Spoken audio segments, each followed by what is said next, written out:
was some 3 weeks ago, I became the first ever Victorian, MP to be tested at my workplace here at Parliament.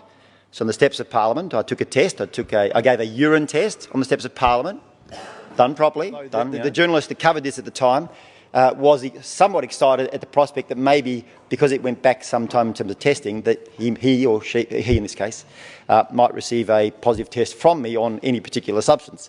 Sad to say for him, it was not quite the story he'd wished for. It was negative on all fronts. And I'm happy to make those records public to anyone who wishes to see them. The metric we should use to decide whether we should legalise cannabis or not is whether it is harmful to users and whether legalising it will increase or decrease its usage.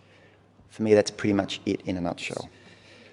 So let's look at the potential immediate impact. Here are some of the things that a cannabis user can or may experience: reduced brain function, anxiety or panic attacks, paranoia, memory loss. Now, these things are not frivolous. As the AMA submission also presents, in 2021, cannabis was present, and we need to be very careful in how we present the information, but cannabis was present in 4.5% of drug-induced deaths. So present, that doesn't mean it causes, so I don't want anyone to think otherwise. But nonetheless, the fact it was present says something. There were 29.2 cannabidiol-related hospitalisations per 100,000 Australians in 2021. with 2 in 3 requiring overnight hospitalisation. According to the Australian Institute of Health and Welfare in 2021-22, weed was the 3rd most common drug of concern that people received treatment for.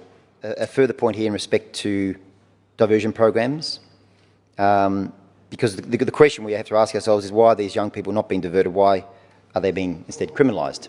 And on that I have some sympathy.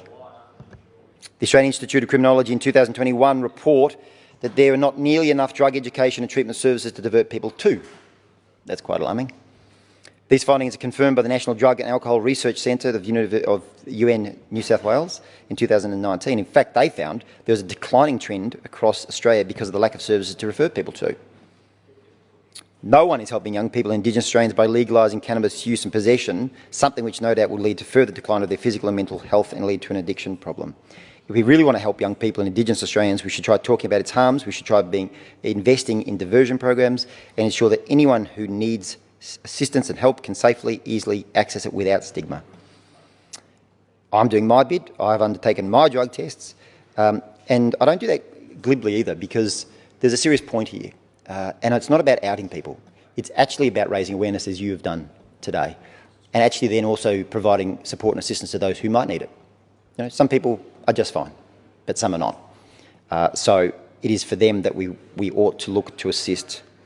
I thank you for your efforts, but nonetheless, at least for me, I clearly don't approve of illicit drug taking. I clearly won't be supporting the bill, but nonetheless, I thank you for the work you continue to do to look for a constructive solution to some of the problems, including detaining people, because that's clearly not going to work necessarily for them either.